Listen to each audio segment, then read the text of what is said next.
This is episode 29 of Ethics and Culture Cast from the DeNicola Center for Ethics and Culture.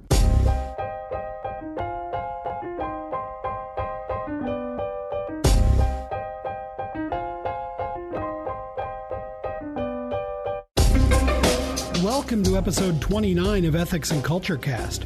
I'm Ken Hellenius, the Communications Specialist at the DeNicola Center for Ethics and Culture at the University of Notre Dame. In this episode, we chat with Obianuju Ekeocha, a biomedical scientist and the president of Culture of Life Africa, an initiative dedicated to promotion and defense of the sanctity of life. Let's sit down with Obianuju for this excellent conversation.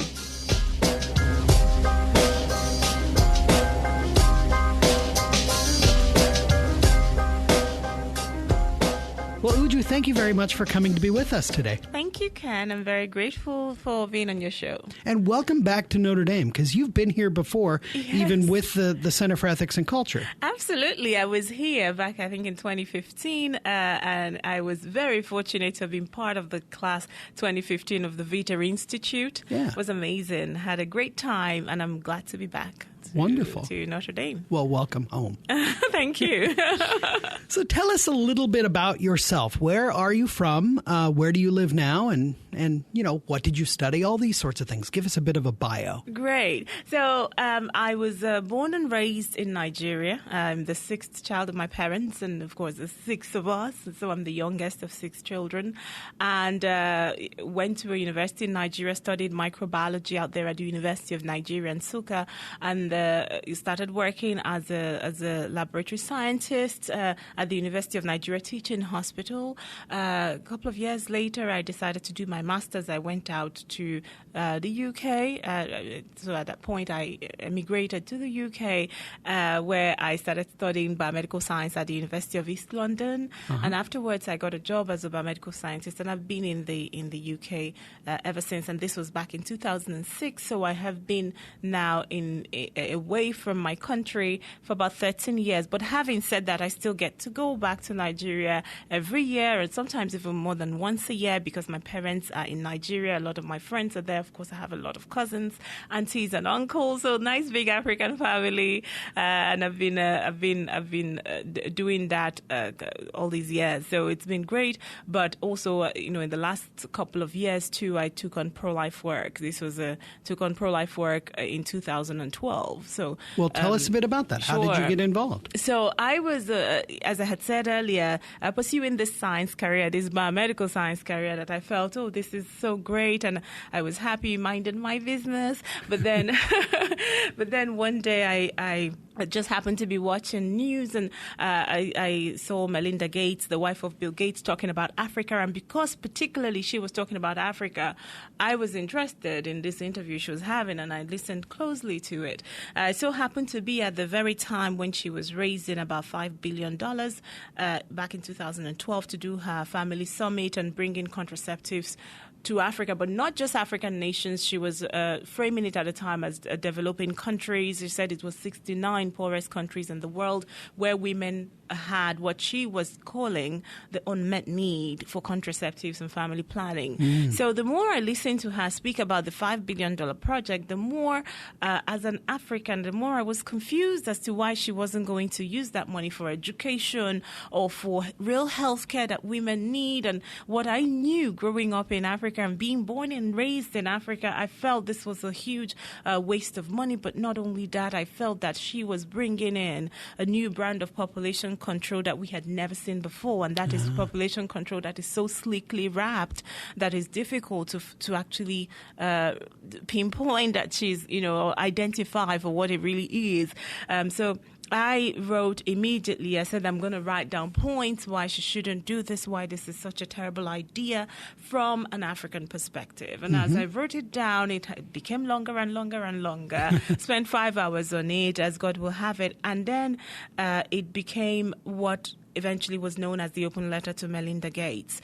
So I sent it out to someone at EWTN who at the time I didn't know was going to even read it, and that was Teresa Tomio, who does a Catholic Connection on EWTN. And Teresa opened the email, she read it, she decided to read it on air, and as they say, the rest is history. Because the moment she read it on her show, people heard it, someone published it, it went out, and it went viral. It became this viral phenomenon back in 2012.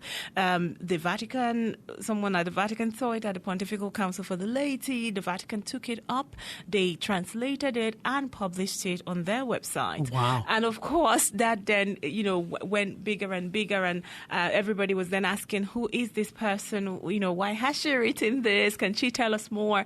So it was a bit negative reaction, but mostly positive reaction. But the more people read it, the more I realized people are hungry, or curious at least, to know about what the Africans think or how the Africans see these kinds of things. Because, of course, for many years we've been hearing about Africa, family planning, this, that, and the other, population control, abortion. Yeah. But I think at that point in time so it was new for people, in a way, to hear it coming from an African, or to hear what an African thinks from an African perspective, because this letter was quite long, and I tried to make my points, and I tried to quote different things and the reasons why, trying to give reasons why I thought, this was not okay for these societies across the continent of Africa. So that was how I really got into pro-life work. People were asking me to come defend my point, to come defend the open letter. And then I got speaking with the African bishops, and then I started doing some work, which we'll talk about it in a little bit. But I got more and more involved into it, to the point where I now spend a lot of time, thinking about these issues, writing about them, reading more, and trying to find out exactly what happens on the international scene between donors, whether it's a donor nation, so in a whole country, or whether it's a philanthropist like Melinda Gates, or even whether it's an NGO or an institution like the United Nations. So I started taking a closer look at it, and the more I looked at it, I then realized that Melinda Gates was, yes, what she was doing was quite serious, but she wasn't the only one doing that. She was just the most obvious one to me at the time. But there is a huge movement of international community that is acting towards Africa in such a way that I think requires attention that it just doesn't get. Wow. Well, now, kind of after that, going viral, as you mentioned, and you established an organization called Culture of Life Africa. Yes. So tell us a bit about Culture of Life Africa. What are the challenges that you work on, and what does kind of the day-to-day life of the organization look like? Right. So Culture of Life Africa, I had to found the organization about 6 months after the letter went viral. But because there was so much demand, and there was so much going up and down, and I needed a platform without having to take up a job at some pro-life organization, because I still had my science career, so I wanted a bit more freedom. So I started the organization. What the organization really is about is all these things that I've been explaining. Is this bigger picture, of which Melinda Gates, of course, is symbolic or representative, right? So is the bigger picture about how the donors and how humanitarian aid as a thing, or as an industry, if you like, or a sector,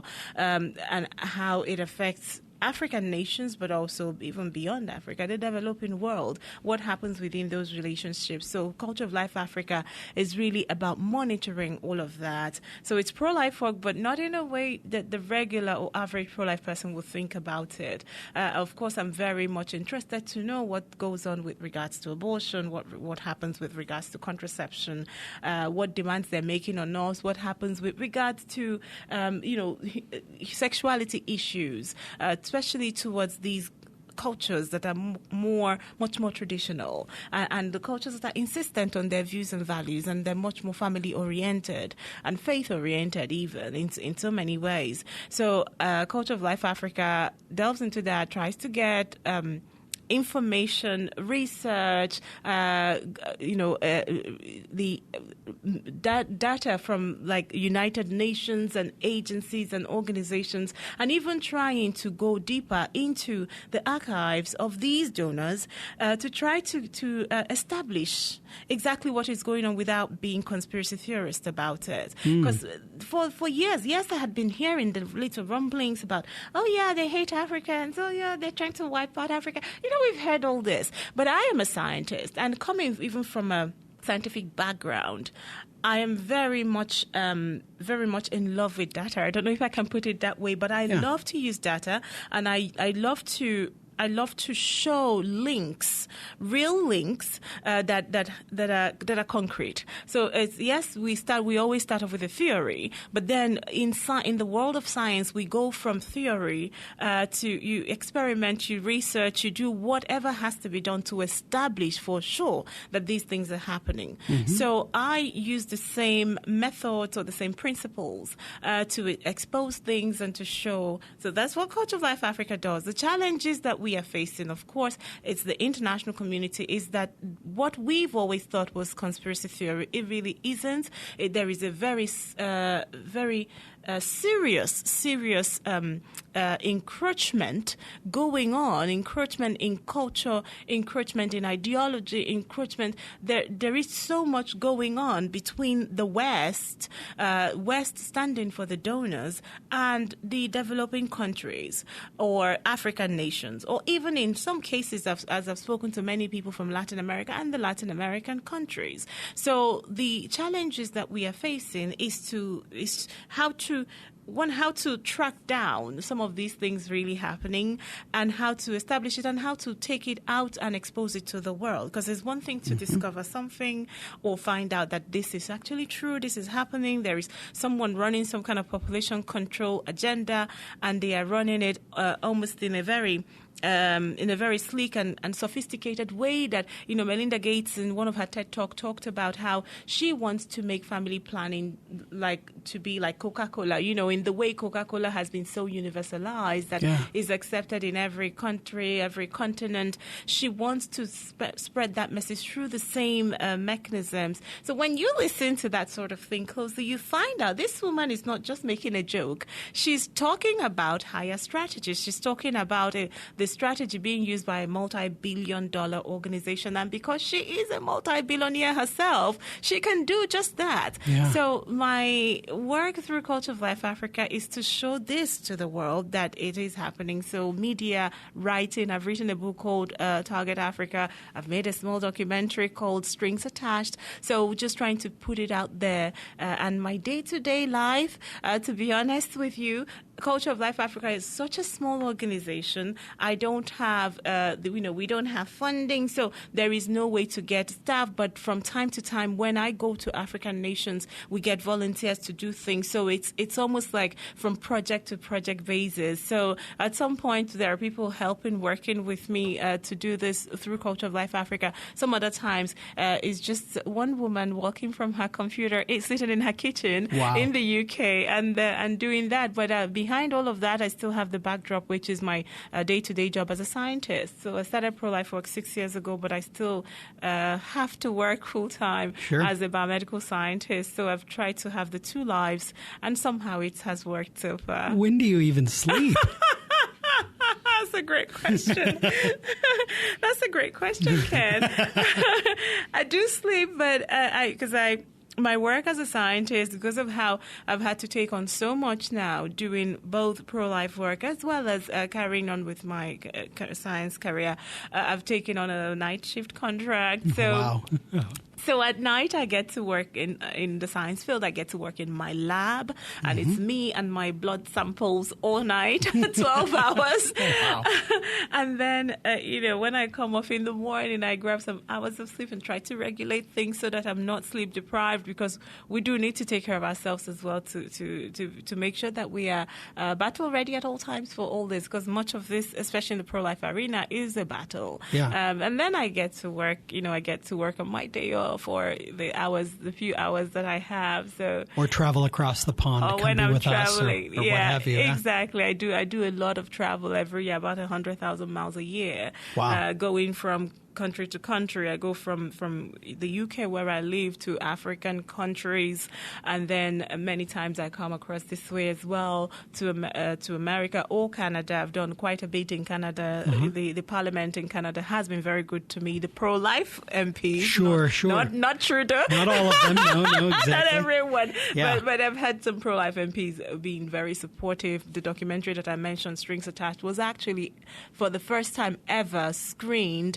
Had its premiere at the Canadian Parliament. So right there on Parliament Hill, yes, that was last year. So the Canadian parliamentarians who are pro-life have been very good and accommodating and supportive, and they've listened each time I've come to complain. So I do go to Canada. And in addition to that, I go to other European countries as well. So recently I was at the EU Parliament. I spoke last week. I spoke at the EU Parliament at a ethics and human dignity event where I was one of two panelists, and that was great. That they also, the MEPs who were there, who were pro-life, pro-family, they were very good, very attentive to what I had to say, and it was very well received what I had to say. So that's, for me, that's all very satisfying. Yeah.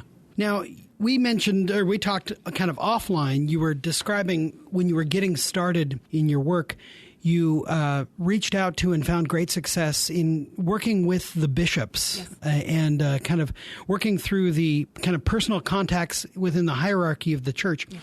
Why are the bishops of Africa such a strong and effective resource for your pro-life work? Right. So the church in Africa is a network as well. So the church in Africa, in so many ways, I think gives us a little bit of a vision of what the church may have been like many centuries ago. Because if you come to think of it, the church in Africa is only about 100 years old, wow, or a little over 100. In some places, a little under 100 years old. So some places, the church is only about 90 years old, Certainly when sub-Saharan the missionaries... Africa, right? Oh, absolutely. Yeah. So this is in the sub-Saharan African region. Of course, I'm not speaking of where St. Augustine came right, from. Right, exactly. We have to make it clear, the Carthage and all of that, all of those areas in the northern part of Africa. No, I'm speaking about the sub-Saharan Africa. Sure. When the Irish missionaries, mostly Irish missionaries, came to evangelize us, that was only in the 1920s. I mean, my grandparents got baptized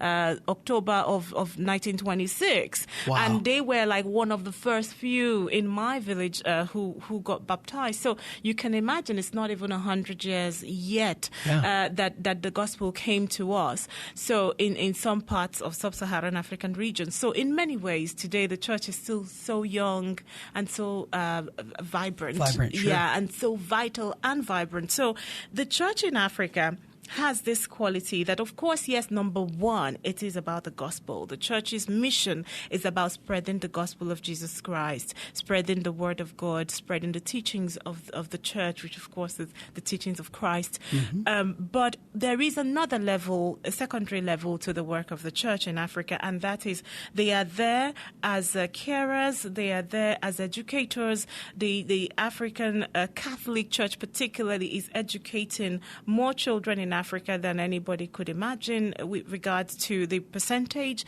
We own many, many schools in most of the countries, the hospitals as well, the healthcare system. If the Catholic Church in Africa would walk away from healthcare, I think everything will crumble, because in some African countries there are places where Catholic hospitals make up about 40% or 50% of all hospitals in the country. Oh, wow. And there are some parts of even the healthcare system, like HIV care, where the church is providing an overwhelming, like a huge part of it, or a huge chunk of it, much more than half of it, than the government side of things. So the church forms a secondary layer of mission, which is about caring about humanity. Mm-hmm. The people in Africa, doesn't matter whether they're Catholics or not. And as a result of this role, as a result of this second layer of mission, that means that the church is inevitably in a position to also be a channel to spread messages. If it's a good message, even if it's not necessarily a Christian message, if you like, because I tell my friends, yes, I am pro-life, partly because I'm Christian, but not just that. It's a message for everyone. I will, if I met someone who wasn't Christian today, I'm still very eager to share with them this pro-life message. So the church is a fantastic channel or network for that. But because also, thank God, the church is one and universal, there are Catholic dioceses in South Africa that are linked, and Catholic bishops in South Africa that are linked all the way to bishops in West Africa. In East Africa, the church is one. So when I started my pro-life work, the first place that I was led to, or the first place where I had the most success, or what even I would credit for the great success of the work, is the fact that I went through bishops that I knew, and the bishops that I knew introduced me to their friends, their brothers, bishops in other countries and, in other parts of Africa where otherwise I would not have had an entrance to. So they then, through those connections or those networks, we were able to start off at least things like pro-life conferences that had not been seen in some of the parts of Africa, where I was working, pro-life marches that we had in several countries. They were taking the messages to schools. They were bringing people together through the network of the church, beyond the church as a family. So they were reaching out to other people in their communities. I went to one country which was quite spectacular, Sierra Leone, where there are only 4 Catholic dioceses. So in other words, 4 Catholic bishops. But the bishops organized for me to have town halls in the 4 dioceses while I was there. So when I went to those town halls, the most surprising thing to me was that there were so many Muslims at these town halls, because it's a very, very Muslim country, and that's why there's only 4 dioceses. It's I think a 70% Muslim country. So when I went to these town halls, there were like more Muslims than Catholics and other Christians.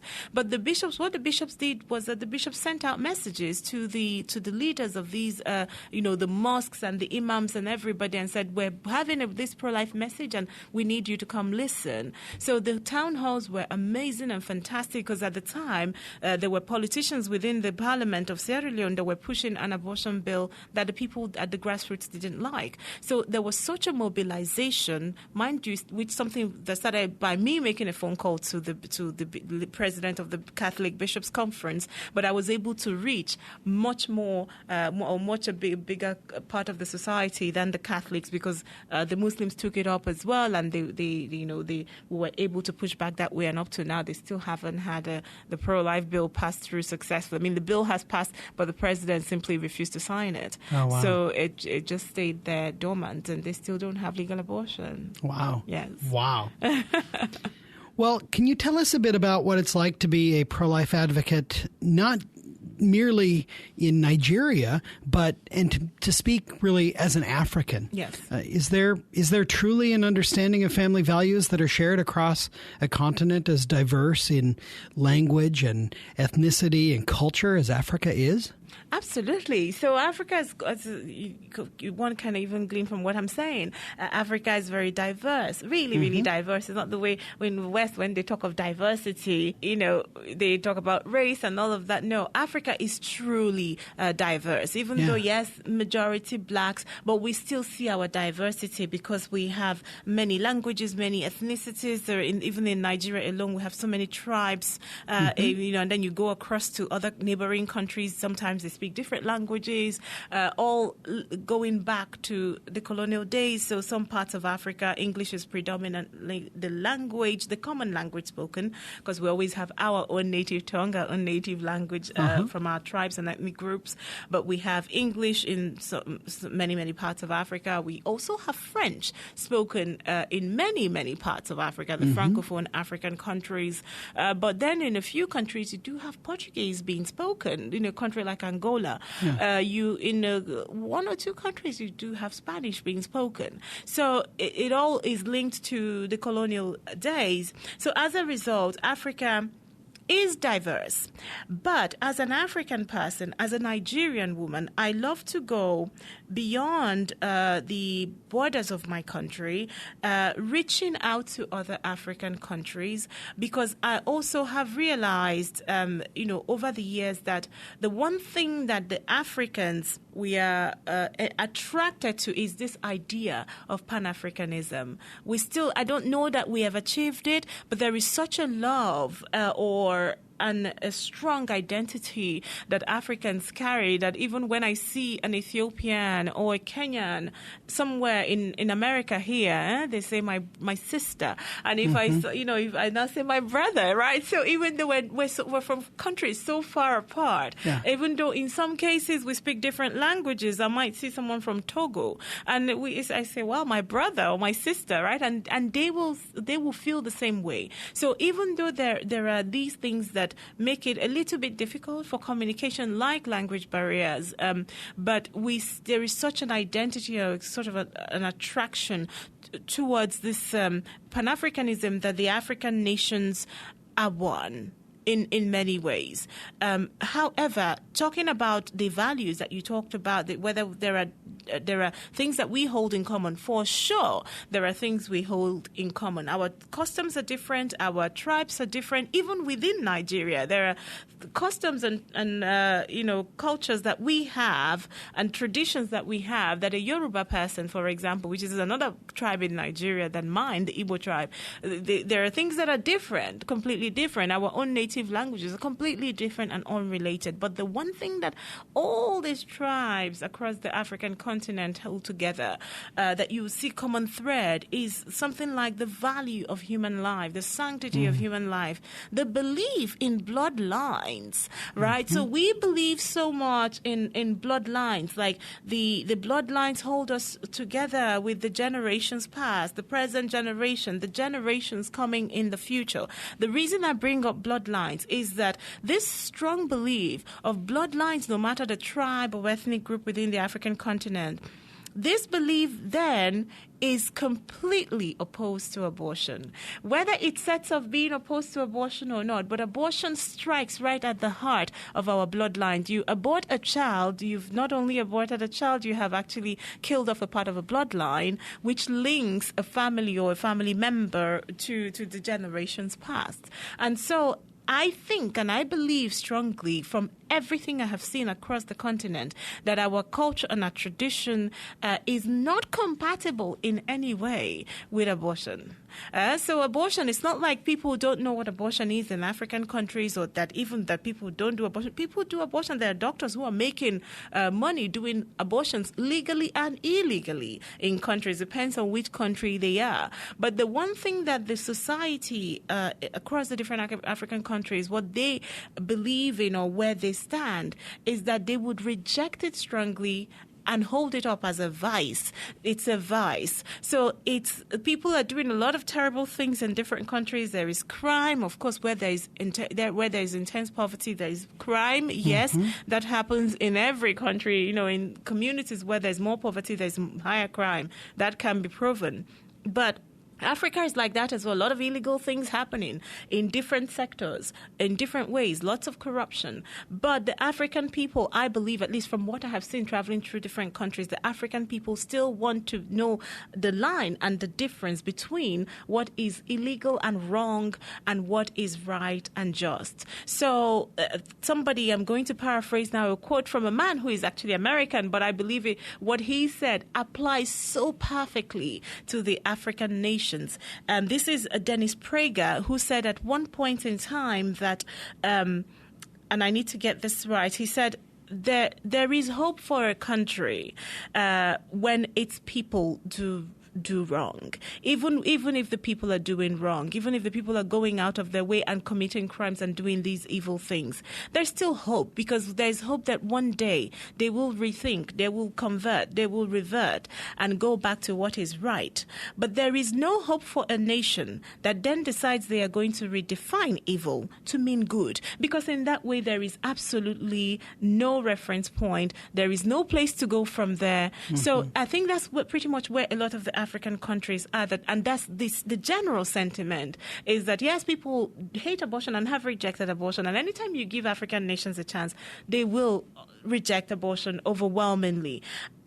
And then people come from the United Nations and tell us, oh, but you guys are still having illegal abortions. And they publish all these things and say, oh, there's this number of million illegal abortions going on in Africa, so therefore abortion should be legalized. But the general sentiment is that the people know that there is still hope. There is still hope that one day we will have a better system that meets women at the point of their need. There will be a system where women are embraced when they are in crisis situation. There will be a better system where our healthcare is good enough for women to have the confidence, to go through pregnancy and know that there's not a problem. Yes, so there are all these things. We know that one day we will come to that point where those things are in place. But we will be completely a hopeless people if anybody then comes in to redefine what we know is wrong and tell us it's no longer wrong, is right. So that's where we stand, and that's where I think the common sentiment across the continent, I can confidently say that's where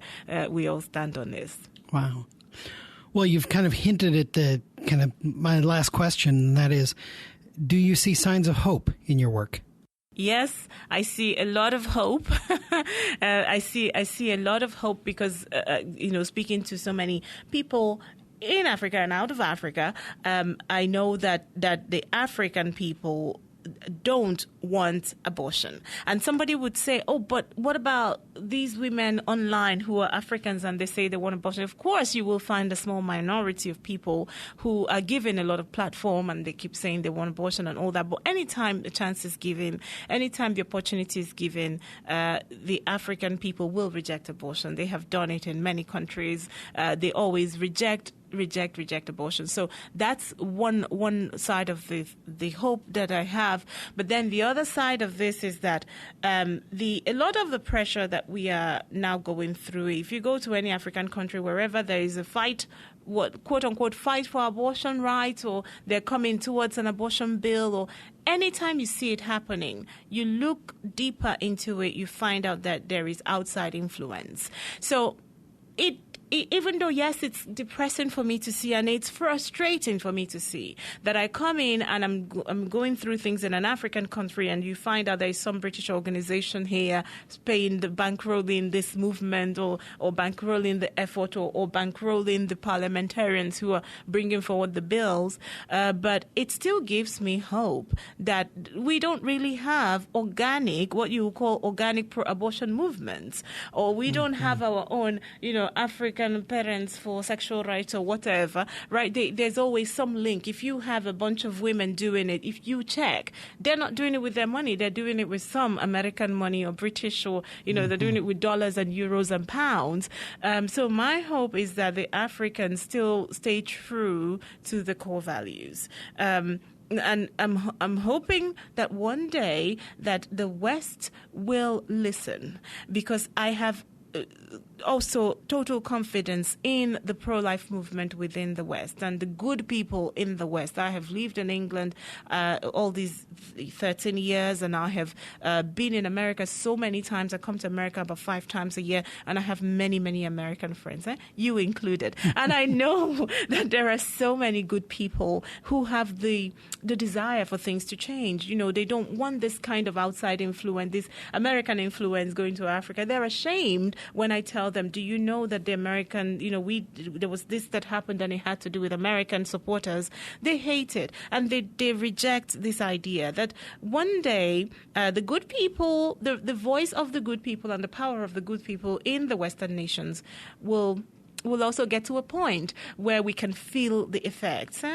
So where we can feel the effects in Africa. Already something small has happened, but it's significant that the Mexico City policy was reinstated by President Donald Trump.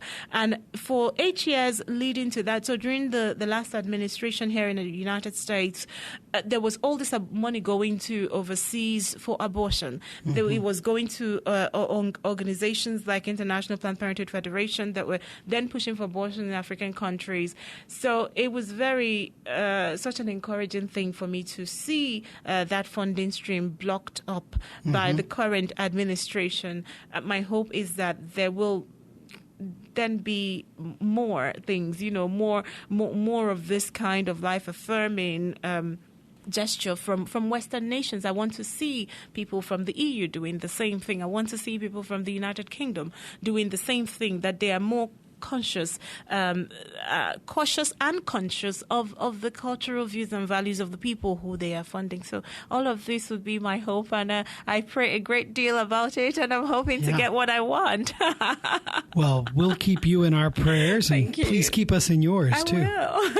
Uju, thank you so much for coming to be with us today. Thanks, Ken. I'm grateful. Thanks for having me on.